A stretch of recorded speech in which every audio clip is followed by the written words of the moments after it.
But knowing the nuances of your local pub scene is super important to having success. Hi guys, welcome back to my channel. Today we're talking about how to get gigs more specifically in pubs. Pubs are a great way to start if you're a local musician that hasn't really had much performing experience or maybe you've even just played in your bedroom.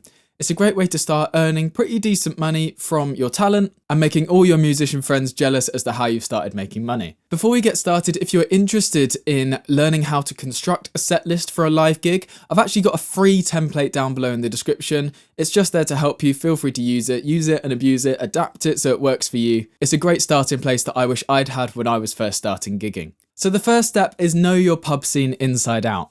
Ways you can achieve this: walking around your local town, finding where the pubs are, going in, asking them a little bit about how much music they put on. Do they put music on? Do they have an open mic night? Do they put on live gigs? Great questions to ask, and will give you a much better understanding of what the local gigging scene is like, especially for pubs in your area. You can also talk to other local musicians who may have actually played gigs in pubs. They'll be able to give you the rundown of sort of how much you can get paid, as well as how long generally sets are, how busy the pubs are in the evenings, things to look out for, potential pubs not to play at and not to go to because the owner might not pay or there might just be issues there. This is also very useful information. But knowing the nuances of your local pub scene is super important to having success. Perfect your performance repertoire. Now that's a really fancy way of saying you need to just practice. Sit in your room, stand up in your room, just practice your instrument, your voice, whatever it is that you do. I always do it from the perspective of a singer and a guitarist because that's what I am, but obviously it works for all musicians. Hone your craft, be as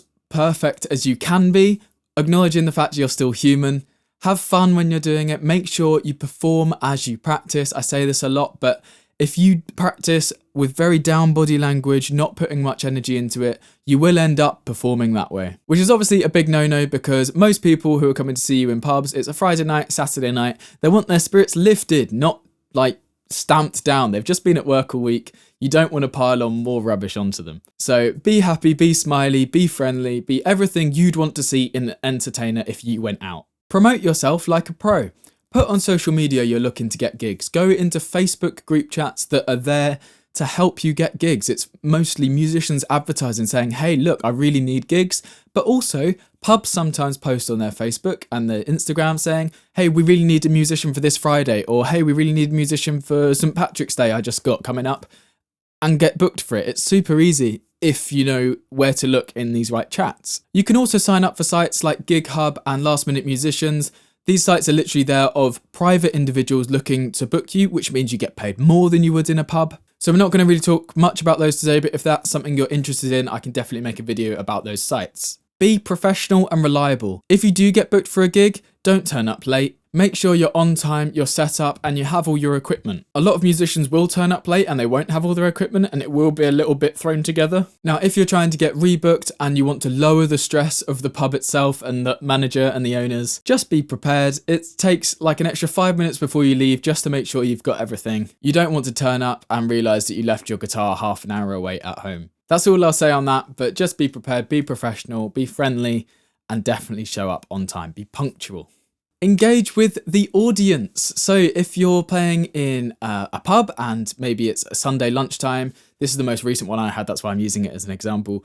You've got a table to your right, a table to your left, table over to your far right, and people clap after each song. Say, hey guys, look, you don't need to clap after every single song. That's absolutely fine. I understand you're eating. And people will respect you for that. You know they're still listening. You know they're still enjoying what you're doing.